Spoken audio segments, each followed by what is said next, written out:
Hello, Thomas Wolsey. How you doing? You all right? Yay! You having a good Thursday? Yay! You all hate melon too? Yay! Yeah, of course we do. Of course we do. Does anyone here, by the way, ever take a train from Ipswich train station? Yeah, you do that? I got the train back. I've been in London today. Got the train back. Came along the platform into that little bit, you know, where they've got the Greggs and the Starbucks and you have to scan your ticket. And as I'm walking towards the ticket barrier, there's a middle-aged man there, well, more middle-aged than me, so in his 50s, and he's just stood there shouting, "Daniel! Daniel! Daniel!" I'm looking over my shoulder going, "Come on, Daniel, give this chap a wave." I'm getting closer and closer. He's moving more in line with me, going, "Daniel! Daniel! Daniel!" Scan my ticket, go through the barriers. He comes up to me and goes, "Daniel, are you here for me?" So I'd think about this on the rest of the way here. There's only one thing that could have possibly happened. Someone is using this face to catfish middle-aged men. What was your name? Jada. Jada? Yeah. Would you get catfished by this face? No, because you're not a middle-aged man. What was your name? Dawn? Would you get catfished by this face? No, of course not, because you're not a middle-aged man.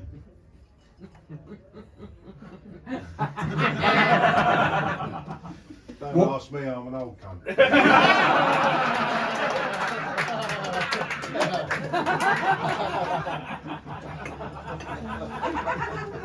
Anyway, you'll notice I shoot straight off after the gig because I'm going to this chap's house that I met at the train station. So my name's Tim. I've got a 10-year-old son called Noah. We had half term a couple of weeks ago and we went on our first holiday for over 2 years. Could have gone anywhere. World is our oyster, so we went to a Park Dean in Great Yarmouth, obviously. For those of you who don't know what a Park Dean is, it's like everyone who goes there dresses exclusively from Sports Direct.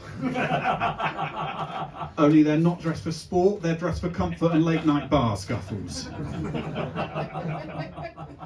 All the kids there have caravan names. Savannah, Beaumont,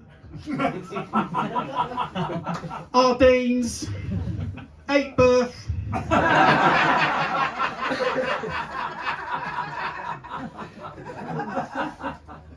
Now Noah's favourite thing to do was the arcades. 4 nights we were there. Must have spent 50 or 60 pounds in those arcades. He had over 2,000 tokens. On the last night we went to the little booth in the corner to collect our prizes. Felt like the best dad in the world as we walked away with a bouncy ball and a tiny bag of Haribo. Make some noise if you're a parent. Yay! Anyone got a child under 10? No. Yeah, I'll tell you why. Thank fuck, you say. I don't blame you. Noah is in what we call the question stage of life, which means life is one long, relentless stream of questions. While we were on holiday from the other bedroom, yeah, don't mean to brag, 2-bed caravan at Park Dean. 6 in the morning, "Daddy, am I an atom?" Didn't know. I said yes. Just falling back to sleep. This was followed up with, "Daddy, what colour was your hair before it went grey?" We didn't go to the arcades that day, I can tell you. And then the final question. He goes, "Daddy, who invented koalas?" Said, "Well, Noah, all koalas have chlamydia. So I'm guessing someone from Lowestoft."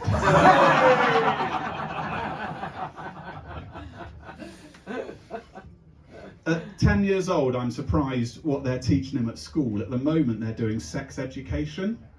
And in case we had to deal with anything awkward at home, they asked all us parents in for a talk.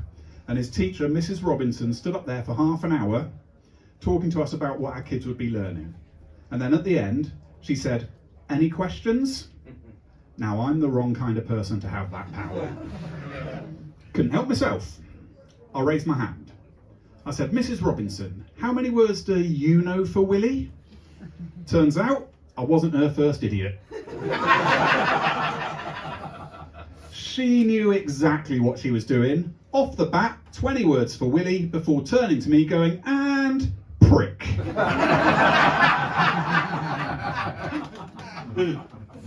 Actually, when I picked Noah up from school, it was last Monday, he goes, Daddy, it's comic relief on Friday, and all the kids have to tell a joke. Will you write me a joke? So on the drive home, I thought about it, and I said, right, Noah, I've written you a joke. And I told it to him, he goes, oh, I can't say that, I'll get told off. Would you like to hear the joke? Yeah. So just to set a bit of context, his teacher, Mrs. Robinson, I don't like her, she doesn't like me, she doesn't like little boys. So she doesn't like Noah either. Also, her husband is an author, so writes books. So I said, this is what you do, Noah. You get up on stage and you go, hello everyone, I don't know if you know this, but Mrs. Robinson's husband is an author. He writes books. So he spent the last 2 years in a room right at the back of the house, didn't see his friends or family or his wife for 2 years. And do you know what? If I was an author married to Mrs. Robinson, I'd write a book too.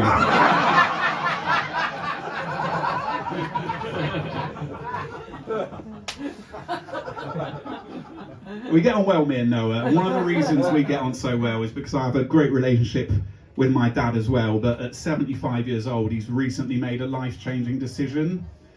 Got his first ever mobile phone, and he's just useless with it. There's no point trying to call him, because for some reason he only turns it on when he needs to make a phone call. He hasn't figured out that when you text, there's a space bar and you can turn off capitals. I get really angry messages from him. Hi Tim, out for the day, we'll call you this evening, love you dad, cross, cross, cross. He thinks predictive texting is called suggestive texting. Oh, press H, you know you want to. And I don't know if anyone else's parents do this or it's just my dad, but he puts the phone on loudspeaker mode, then still holds it to his ear like a normal phone, but refuses to move away from where you're sitting. What? Can you guess who it is? Gonna say it's my brother Ben. Oh, it's your brother Ben. I know it is, I can hear him. Sometimes when I ring him and he puts it on loudspeaker mode, both him and my mum speak to me at the same time. How do you explain that? Not how my dad did when he told my mum they shouldn't double team me.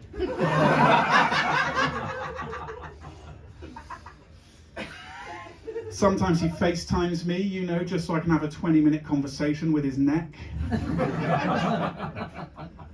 I must advise him once a week not to click on the link in the text message for the parcel he wasn't expecting.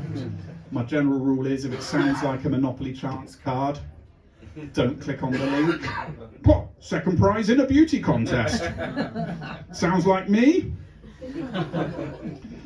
He's also got an iPad. Unfortunately, this means he's taken on a new role, newsreader to the family. Self-appointed and not realising we've all got phones and tablets and probably read that same story 3 hours before he did. Pop! Breaking news. That's what he does. Pop! Breaking news. Sam late to comedy show because he has an emergency. Most people would leave it there. Not my dad. He reads the whole article out loud, word for word. And then if someone new walks in, he starts again. It's like watching a more senile version of BBC News 24 when you're on holiday. Just the same stories over and over and over again.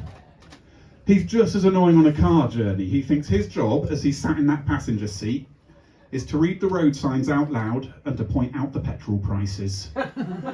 What, 150 a litre here? They recently got a sat-nav, my mum and dad, but rather than use it like a normal person, for some reason my mum drives while my dad holds it, listens and repeats. Straight over at the roundabout. Pop. Straight over at the roundabout, Liz. In 50 metres, turn left. 50 metres, turn left, Liz. In 500 metres, turn right. In 500 metres, turn... Oh, 155 a litre here, Liz. Got them on WhatsApp as well. You ask him a question, you see Dad is typing, Dad is typing, Dad is typing. Online, Dad is typing, Dad is typing, Dad is typing. Online, Dad is typing, Dad is typing, Dad is typing. Online, ping. Message comes through, yes.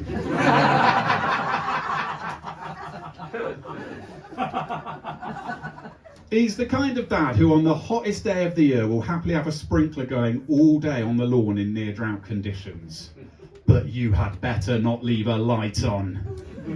To tell you a bit more about him, when I was 10 or 11 years old and first started putting gel in my hair, he called me a pufter and referred to it as pufter juice.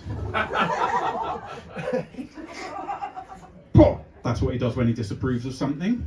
Pah! Gel in your hair. Pah! Imagine if he knew I now manscaped.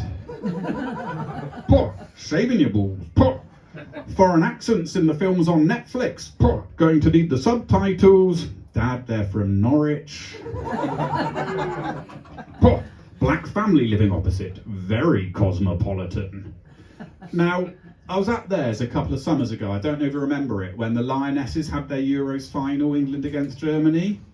And during that game, my mum happened to mention the partner of one of the England team plays for Germany. My dad just went, lesbian.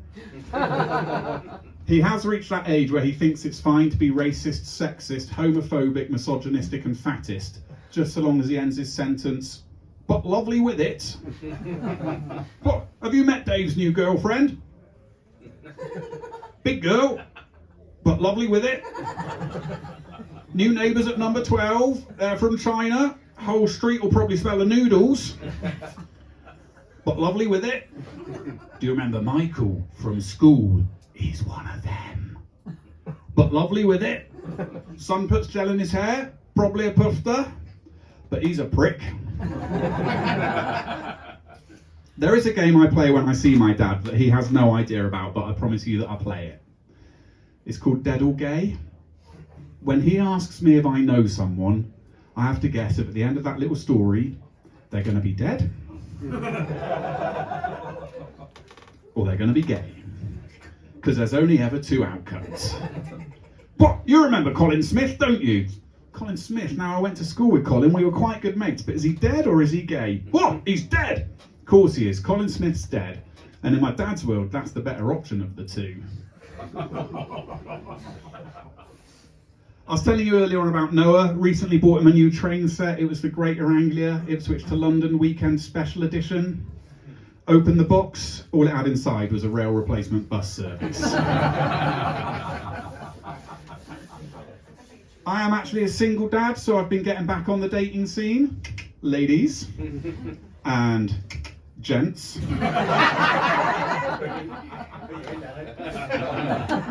Dating's different now. 20 years ago I was last dating. Back then Tinder used to be called going out for a drink and talking to someone. We had the 3-date rule. 3 dates and if it was going well, oi oi! Now on Tinder seems to be the 3-message rule. 3 messages and dick pic! There's a lot more dick pics now. That didn't happen in 2003. First of all, you'd have to find 23 other things to take a photo of. Rewind your film. Take it to Boots. Post it to bonus print if you wanted a free film. Tried a dick pic back in the day and Paul from Snappy Snap still can't look me in the eye. My boss did love that mug though. I used to be married. Make some noise if you're married. Yay! Make some noise if you're not married. Yay! Happier. You learn stuff when you're married. One night as I went up the stairs from the bathroom, I heard a strange rhythmical sound and up and down, up and down, up and down noise. I was like, hello, what's going on here then? Tonight could be the night. Bathroom door opens, simultaneously doing a poo and grating her feet. I didn't know a foot grater was a thing. Going on holiday when you're married, that should be relaxing. With my ex, it wasn't. She was just one of those people who no matter what she did, no matter how hard she tried, she was just never ever ready on time. Now when you're at home, you go out for dinner maybe once a month. Wife being incapable of getting ready on time, that's a minor irritation. Every night, for 14 nights, by about day 3, there's no one you'd least like to go out for dinner with. It is like one of Noah's maths questions. If dinner's at 6:30 and it takes her 2 hours to get ready, what's she doing by the pool at 5:30? We got to the stage where date night for us was just staying in and watching TV, and with all the choices you have now on Prime, Netflix, Disney Plus, you can watch a really good TV show in just an hour, unless you're married. Every 30 seconds, pause it. What did he say? Pause it. Didn't he just? Pause it. Is he the man who? I don't know, because you kept shouting, pause it. She was the same in the cinema. Film would start, a man's running. She'd turn to me, why is he running? She's so bloody annoying, but lovely with it. Right, Thomas Woolsey, you have been lovely. I'm glad this show went well tonight. I'm really tired. Got woken up early this morning by a phone call from my dad. He goes, you know your mum? So straight off I was like, well, is she dead? Or? I'm Tim Saint. Enjoy the rest of your evening. Good night.